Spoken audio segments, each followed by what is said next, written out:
Aiysha for iBoxingHub. Welcome to Green Diamond Boxing. I'm here with one of my other iBoxingHub brothers, Abbasi. How are you today?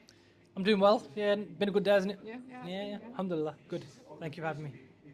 So as you know, I'm doing this Getting to Know the iBoxingHub family series. So I just kind of find out a bit about all of the iBoxingHub members, you know, their background, how they got into boxing. So can you just start off with telling everyone a bit of background of you, like where you were born, brought up, and yeah, how you got into boxing? So I was born and brought up in Birmingham. Most people tend to cuss my accent, but I don't think it's that bad. But born and raised in Birmingham till the age of 21, and then I moved sort of down south about when I was 21 years old, so about 10 years ago. And now I live in Milton Keynes, so I'm sort of in between London and Birmingham. But yeah, that's pretty much where I grew up and where I live and stuff. The next part was how I got into boxing. Yeah.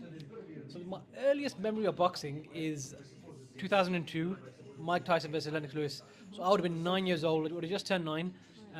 We were at my grandma's best friend's house. So my grandma passed away on Christmas Day 2000, but the people across the road from us, basically from when they came up from Pakistan, they'd been together for 40 odd years. Or however many years, 20, 30 years at that point. I think they came in the late 60s, some 30 odd years. They'd been friends for, so we were all very close. So they called all our family over and everyone stayed up to watch the fight. I obviously fell asleep as a kid, but I woke up when Mike Tyson and Lennox Lewis came on. Watched that, remember that clear as day. Again, didn't really know what was going on, but I knew it's a big deal. And that's just always stuck with me. And then after that, it would have been Floyd Mayweather and Oscar De La Hoya, so 5 years later. So I would have been, 14 at the time? And then I started paying more attention. Around that time, Amir Khan just came out the Olympics. He started, doing well. And then because you're watching someone who looks like you, has a similar sounding name, that's when you start to pay attention a bit more. So Amir Khan got me into it a lot. Floyd Mayweather, Manny Pacquiao in that era were crazy.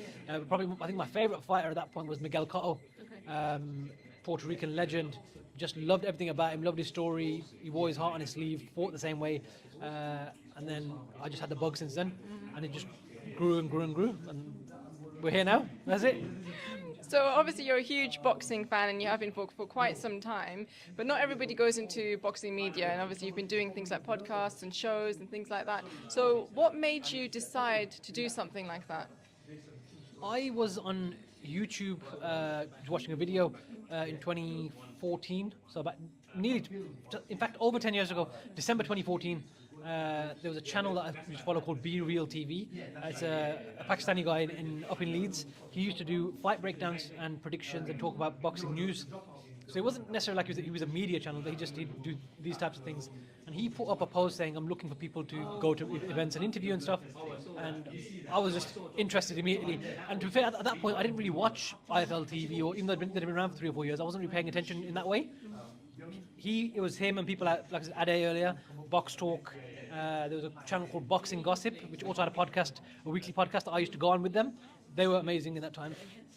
So there's all these different types of channels. Some are still around, some aren't. But that's what got me into it. And then basically I emailed the guy in the channel. He phoned me about a day later. We had a half an hour, 40-minute conversation. And then the first ever event I covered as media was February 2015, so nearly a year ago. 10 years ago. The main event was Tyson Fury, and the co-main event was Chris Eubank Jr. at the O2. Still got the badge at home to this day, the media badge. I think it was called Bad Intentions. Bad Intentions I think it was called. Tyson Fury versus Christian Hammer, which Tyson Fury then went on to fail a drug test for, and got banned for 2 years. This is that fight, and then Chris Eubank Jr. won the WBA interim world title 10 years ago, which is crazy that he was a young lad then, 25. My first ever interview was Chris Eubank Jr. Yeah, at the Peacock Gym. I met him, met his dad, as a fan would do. I took photos with them as well. So that's a lifetime memory. Yeah. And that was how I sort of got into it. It all started there. Yeah. So obviously you've been part of like boxing media for many years as well, and now there's loads of boxing media channels. Talk to me about the way the media channels have progressed or changed from when you first started in boxing media to today, where there's like loads of us, and the content and the quality of content. Talk to me about your thoughts on that. You know what I'm going to say. So to be fair, look, back maybe 10 years ago, IFL TV, from a British perspective, IFL TV and Seconds Out were probably the two big channels, but IFL were clear. Right. They had all the access. They went to all the events. Eddie Hearn, Frank Warren. It was Kugan Cassius and James Helder at the time. They started the channel in, I think, 2010, 2011. They built it all up. Fair play to them. They did it all.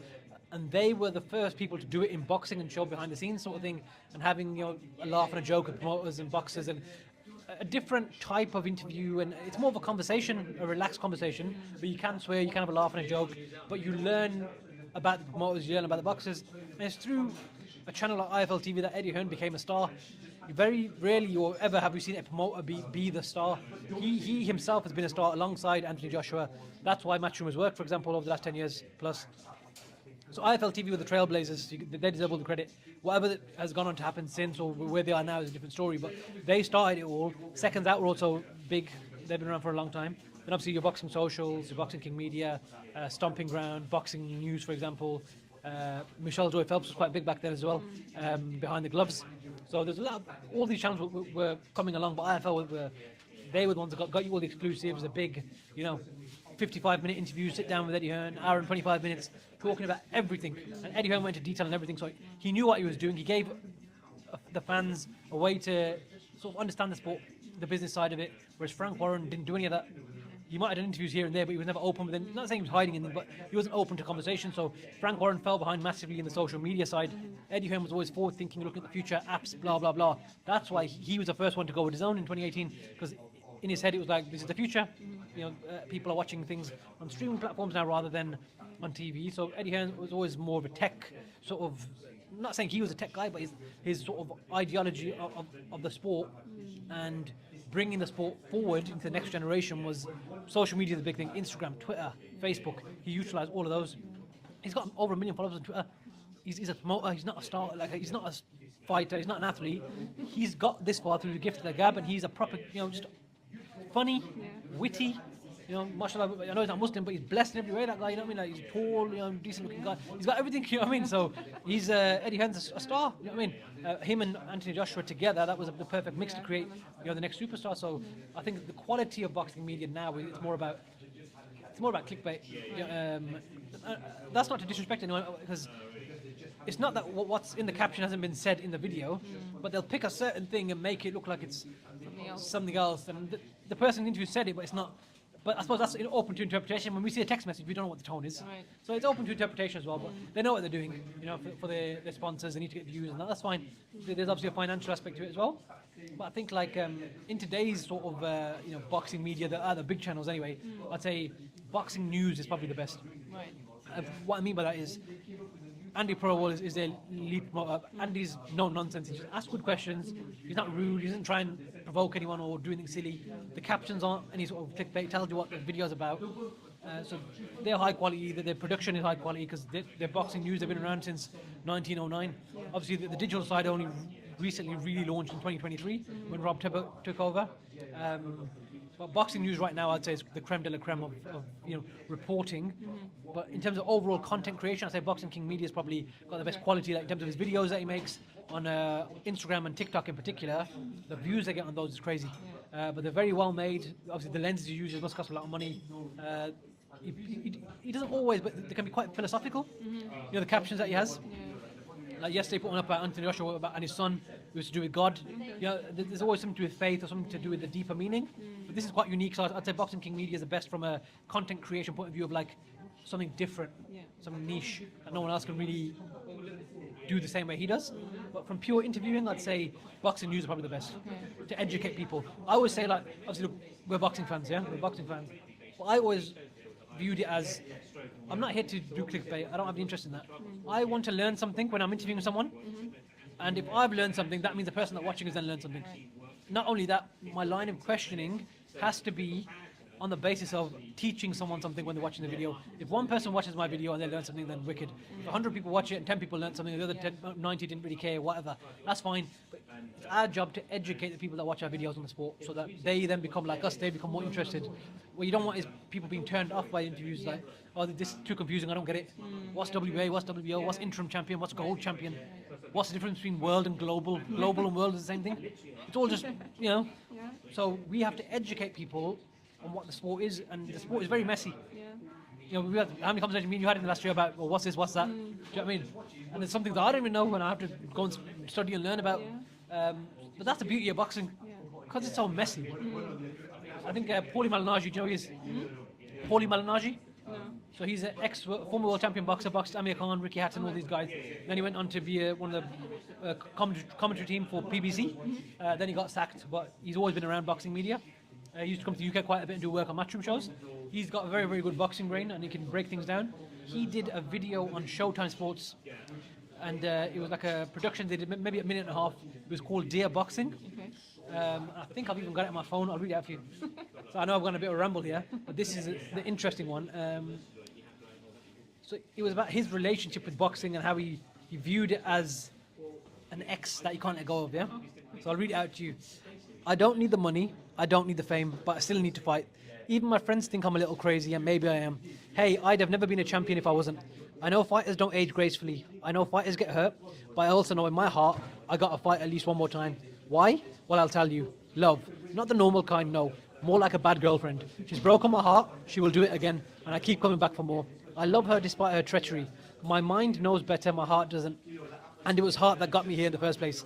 You see, boxing loved me when no one else would. I was a kid from Sicily, a high school dropout.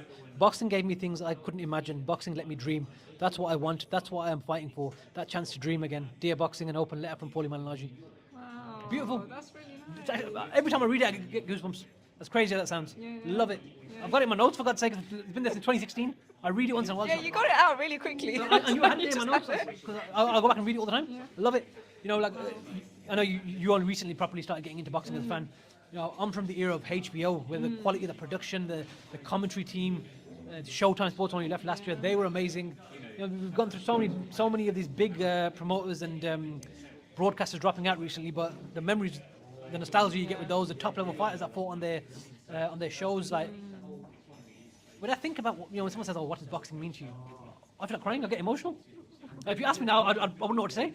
That's how deep it is for me. Wow. That's how strong the passion is. That's why when I have conversations with you, I get so irate about things because I take it so seriously. Do you know what I mean? But where does that passion come from, though? Like, obviously, you've been a fan for a very long time, and we get that. But not everyone, even if they've been watching it for years and years, have that kind of deep passion for it.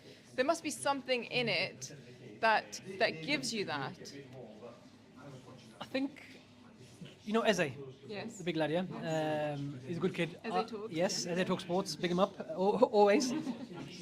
I think, like, when I can't remember what the conversation was. I had a conversation with him once about boxing, and I was saying how it's Adam Smith sort of called it the beautiful brutality.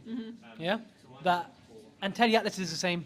When they talk about it, the language they use just gives you goosebumps. You know, even though yes, it's two men getting in the ring and punching each other, it's so much deeper on like a visceral human level that they're fighting for the right to exist, for survival, literally for survival, for their families, put food on the table. Like, when you break it down to prove that I deserve to be here, do you know what I mean? Like, when you get like boxers who probably shouldn't win a fight, they're a massive underdog, but they pull it off. Even they're getting battered and they land one shot and it ends the fight. On that, I think Teddy Atlas said it. On that one night, you can be the best in the world. You can be the man. No one can argue with it. Yeah, now Daniel Dubois, AJ, that was traumatizing for us to see. Yeah, very much so. Fans. But he took the bull by the horn and he completely dominated the fight. Yeah, he went out there and he put on a historical performance from his point of view. That could be the start of something special for him. I know he beat Jarrell Miller and Filip Hrgović, but that could be what really, takes him to that next level now. That confidence, like on stage today, that's different to what we've ever seen. He wasn't talking, even though he started talking a bit with AJ, but he wasn't talking like this now. But he's starting to actually put, without sounding silly, he's putting good sentences together, witty, and confidence, right? His confidence gone through the roof. That's what maybe he was missing before. So boxing can, take you from zero to hero, and the opposite, hero to zero. Yes. It's one of those sports that literally, what have you done for me lately? You could beat the best fighter in the world and lose your next fight to the second best. People say you finished. Tyson Fury, for example, he's definitely declining, but he's not finished. He's probably still the second best heavyweight in the world, unless he fights AJ. We'll find out. But point being, so boxing. Again, like I said, I struggle to find the words, and I'm not someone who's ever short for words. I can talk for forever, but I think maybe because when I sit and think about like me as a person, I'm not a violent person or anything, so for me to be in love with something like this is crazy. But again, I think it's goes back to HBO and Showtime. They had great production on the fight nights, but they used to do pre-fight documentaries where you get to know the story of the fighter. Right. You care once you know the fighter. Yes. We care about AJ because we know his story. Yeah. We know his family members. We can relate to him more. Yeah. We care about Amir Khan because he's one of our own people. We know enough about him, whatever his mistakes may be in life, but we accept him for what he is. Yeah. Once you know the stories, like HBO used to have a show called 24/7. So before a big pay-per-view fight, they'd do a 3-part documentary, HBO 24/7 part 1, 2, and 3. Yeah. So you'd see Oscar De La Hoya's story leading into Floyd Mayweather fight, Floyd Mayweather's story leading to that fight, the dramas that they're going through, their wives or this, that, the other, and it really makes it real for you. But these guys aren't just guys getting ring and punch each other. They're human beings. This is not a normal thing they do. Like Chris Eubank Sr. always says, I have to be crazy. I have to be delusional because I wouldn't be where I am. I wouldn't have accomplished what I've accomplished in my career had I not been crazy. No normal sane person would voluntarily get in a ring, get punched in the face and punch other people in the face and break their ribs and injure themselves and get up at 6 o'clock in the morning to go for a run.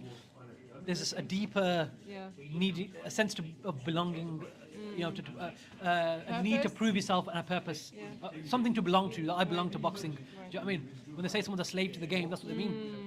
It's an addictive thing. Roy Jones Jr. stuck around for so much longer after his prime, even up until recently he's still fighting because he can't let go of that high. Do you know what I mean? That's why fighters very rarely ever leave on their own terms.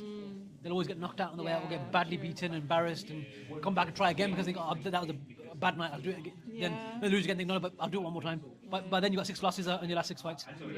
Then that legacy's tainted. Even though you've been a great fighter, it's still tainted. You can't erase those 6 losses now. Do you know what I mean? Does it become like an addiction, do you think? Like something that, like, that's all they know, and so they find it so hard to let go of it? Because so many fighters have tried to go into retirement, then come back out, and then gone in, because it's like they can't let go. I think a perfect example of that is like Kell Brook, for example. Recently, TK hasn't actually come back. It's been over 3 years next month since his fight with Amir Khan. Thank God he hasn't come back, and he shouldn't come, not respectfully, and he shouldn't come back now, even worse because 3 years out. Then there's a video 6 months later of him sniffing coca leaked online, and he was saying, I'm struggling with a sense of belonging, on my routine, I need something to build up towards and do, love my family, love my missus, but I need something to do. Which I think any human being can say, we can't just, when people say, oh, if you were rich, would you just retire? Like, it sounds nice, but if you've got no routine, you're waking up at 11, 12 o'clock in the day, you wake up, what do you do? That's the difference between us as Muslims, is that we always have routine. We always have that. It's ingrained in us because you have to wake up for Fajr, for the first prayer of the morning. You have to pray your 5 times a day. You can't just slouch. You can't be a vegetable. You've got to be doing stuff. And that's why people have said that Muslims make really good fighters, and trainers have said that they like Muslims to train because of the discipline that they already have ingrained in them. I agree. Obviously, we're not trying to be pro-Muslim because we're Muslim, but that goes hand in hand with what we're saying. Someone like Artur Beterbiev, he puts God before everything. Even someone like Usyk now, he might be Muslim, but he's a very strong practicing Christian, Orthodox Christian. And every time he fights, what does he do? He does a crucifix when he walks out. God first, every round, boom, boom, boom, God first, God first, God first. So these type of people have a deeper sort of understanding of life and appreciation. They have a routine. They just got that extra something about them, haven't they? We're seeing similar with Hamza Shiraz now. He's sort of on that sort of vibe now, isn't he? And we'll see if he can, ride that wave and take it to the next level and win a world title and go on and set an example. But he's very much trying to follow that same, that model, shall we say? So I think like boxing is just, it's everything, man. It's everything. Honestly, I sit there at work all day, and anyone who knows me, all I'm doing is thinking about boxing. Even though I've got a job to do, I get paid to do a job, and my bosses, if they watch this, they got me on Instagram, you see, so to see this, but all that's on my mind is every second of the day is boxing until I sleep. I'm probably sick. I don't know if there's something wrong with me. I'm obsessed with boxing. Obsessed with boxing, obsessed with this human interaction around boxing. So now me and you are sitting here talking now. I would love to be able to just, obviously it's not going to happen, if I was paid by someone, £200 a day, go sit wherever you want and speak to every person that crosses your path about boxing. And either teach them about it, or if they know about it, discuss things with them. I know you can't have a job that does that, but that's all I want to do with life. As crazy as it sounds. Obviously I love my family, I love films, I love 101 other things, but boxing comes before everything. I'm obsessed. So if there's any big channels out there looking for anyone to do their media stuff, then you've got someone here who's going to apply for that probably, because you'd want to do it 24/7. That's really cool. So another thing that people talk about is the art of boxing. Talk to me about what that term means to you and how you would define it for lay people or, you know, people that aren't really into boxing. Define that for me. So the art of boxing, I'd assume what you're asking is about the actual physical aspect of it. Yeah. Yeah, so it's called the sweet science, isn't it? That's what it's called. So science and art probably don't go hand in hand in one sentence, maybe. But no, but the interesting thing is, I've used that analogy, science and art, to describe fighters when breaking down fights. Right. So as you probably already know, I've told you this 100 times. I went to Las Vegas to watch Spence versus Crawford. Yes. Yeah, there was a 5-year build-up from 2018 to 2023. That fight every year about when they're going to fight, when they're going to fight, when they're going to fight. Crawford has a great performance. Spence goes and has a great performance. Then you're like, oh, he's better. No, the other guy's better. They're always trying to one up each other, but Spence was fighting the better competition. Right. And but I always said, and I said it on Twitter, it's all there. You can go back and check it. I always said Crawford, when he fights him, you're going to see there's a different level between them. He's just levels above him. Yeah, I said. I always said Spence was, like we said about earlier about businesses. Spence is process driven.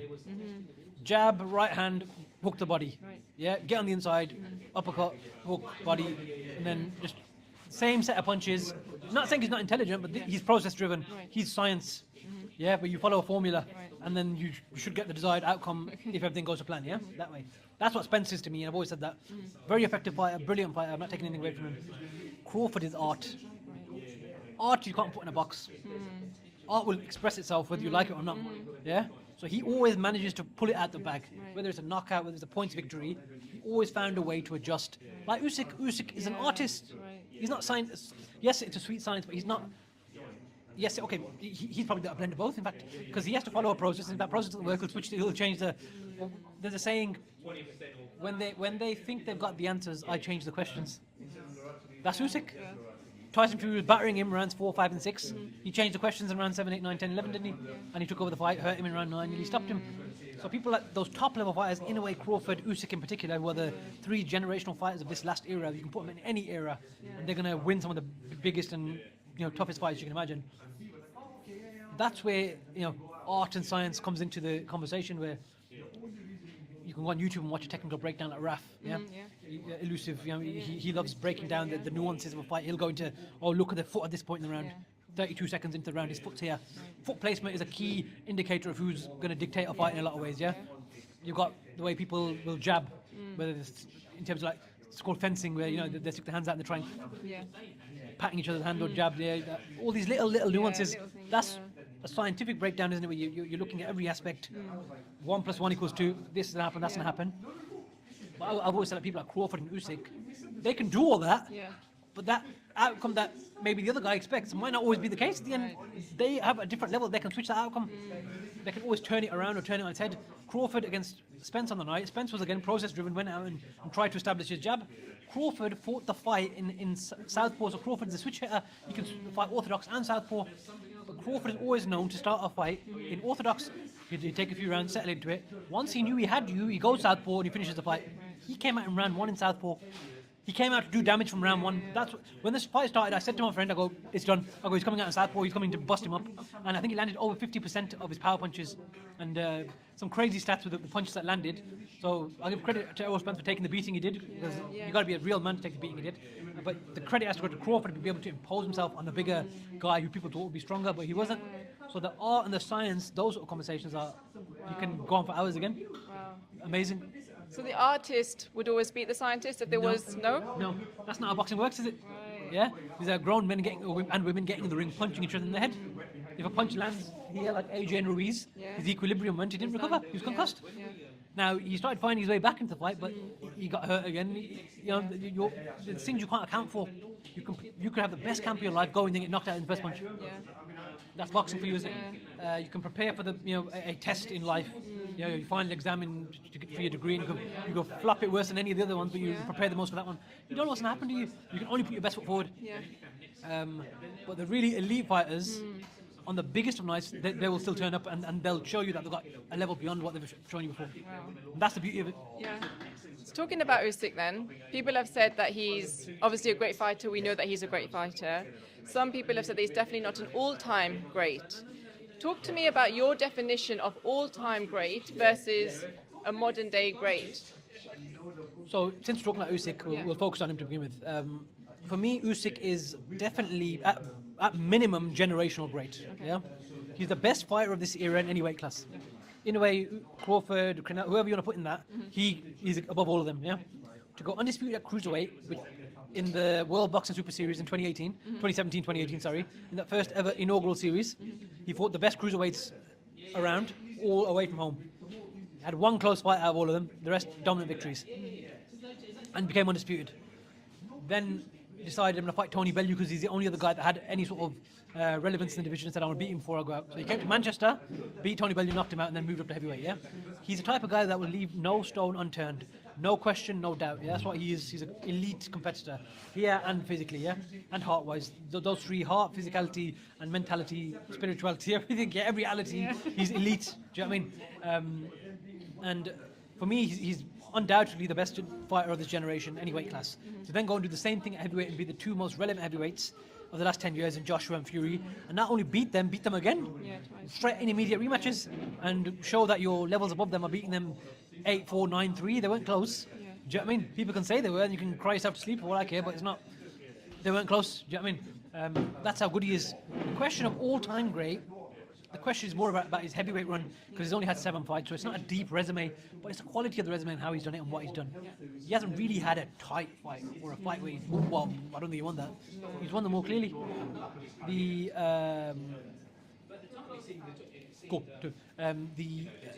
the judges' scorecards can be X, Y, Z, but we know what we saw. He's too good. Just threw me off. So I would say. If you look at Usyk for what he is, his style and how he boxes, he's able to stay nimble on his feet, in and out. The volume, the fact that he can always the second half of the fight, he's always going to win it.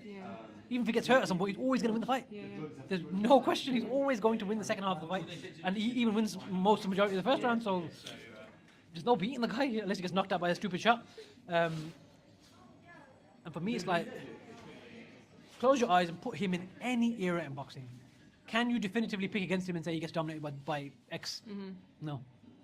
Not to say he would beat Muhammad Ali or Lennox Lewis, this, that, the other. I'm saying, can you definitively say he hasn't got a chance? You can't. Okay. In any top fight. Right. Yeah. Right. Can you say he hasn't got a chance to clear out that division? No, you can't. He's that good. He's got an elite chin, elite IQ, elite footwork, the volume, punch, variety. Anything you want to look at, he's elite. The only thing people say is his body weight because he got dropped by Artur Beterbiev in the amateurs and Dubois hit him in a borderline low shot. But if that's what you're holding on to, then clearly you're looking for fault that isn't really there. Right. So for me, I would say he's an all-time great fighter. All-time great, okay. But it depends on what all-time great is. Top 100, top 50, top 10. He's not top 10. Okay. He's somewhere in the top 50, but Right. is he 40, 30, 20? That's the thing. That's completely down to people's interpretation, but for me, he's unreal. Special. Who is your greatest of all time? I always find that hard to answer because I haven't got got definitive. one. I haven't got a definitive one. Obviously, Can you give me top 3? people will always say Ali, Yeah. but my argument is as great as he is, and he always came back from adversity. Yeah. A lot of that is to do with the narrative that surrounded him when the war and his stand that he took, and the things that he did outside the ring as well. So, but that adds to your lore. That's the whole point. So Ali will always be number one in that sense. Outside of that, I can't really say Okay. because I think it's really open to interpretation. Right. I could say people in my era that I've watched Usyk. I would say Usyk. I could say Crawford, or I could say Kotov because he's my favourite.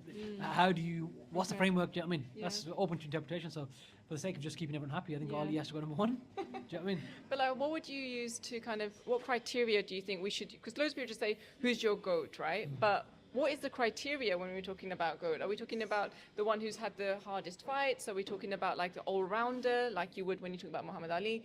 What do you think is the criteria for being a greatest of all time? I think you're going by the eye test, aren't you?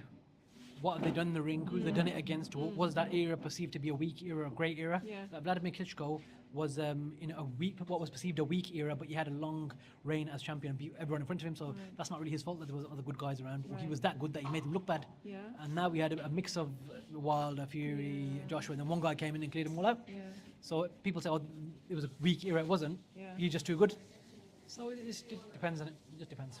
So as we're having to cut this interview a bit short because we're being chucked out of the Cafe Nero that we're in, just a last question. We've obviously just come back from the press conference for Artur Beterbiev Bivol Take 2. Who do you think is going to win the Bivol Beterbiev fight? And then who else on the card is obviously there's loads of great fights, but which is the one that you're looking forward to watching the most? So I'm looking forward to seeing Hamza Shiraz hopefully become a world champion as a British Pakistani Muslim. I think he's a good role model, and I think it's his time to shine. I'm looking forward to Joseph Parker and Dubois. I think Dubois could come unstuck potentially. I do think he'll beat Parker, and I think he'll stop him very badly. But I think it's not someone you want to overlook. Parker's he's on it right now. In regards to the main event, I think it could be anyone's fight. Again, I had it 114 the first time. Couldn't split them. Really? I genuinely couldn't split You them. had a draw. So whoever won that, I couldn't have any argument. Okay. Do you know what I mean? I think if Bivol is saying he's gonna have to throw more punches, that leaves him open to getting caught. So if he opens up, there's a chance he gets hurt, and then that changes the trajectory of the fight. So for me, I'd probably lean towards Batavia, but it's literally this much. Yeah. There's nothing in it. So for me, I think it could be either man's fight really. Either But way. I just lean towards Batavia just. Yeah. But he could have slowed down because he's 40 years old now. So Yeah. and Father Time waits for no man. The same way Father Time is waiting for us right now. So Lastly, Ring Magazine Awards. What did you think of that? sensational. I think it put the sport in a very positive light, prestigious, and it shows that we have the best sport in the world, and now we have to behave that way as well. 100%. Thank you so much for your time. Been great catching up. We might need to having do a me. part 2 because Yeah, we've still got loads to talk about. We can talk forever. And yeah, we'll catch up soon. Thank you so much. Thank you, Aiysha.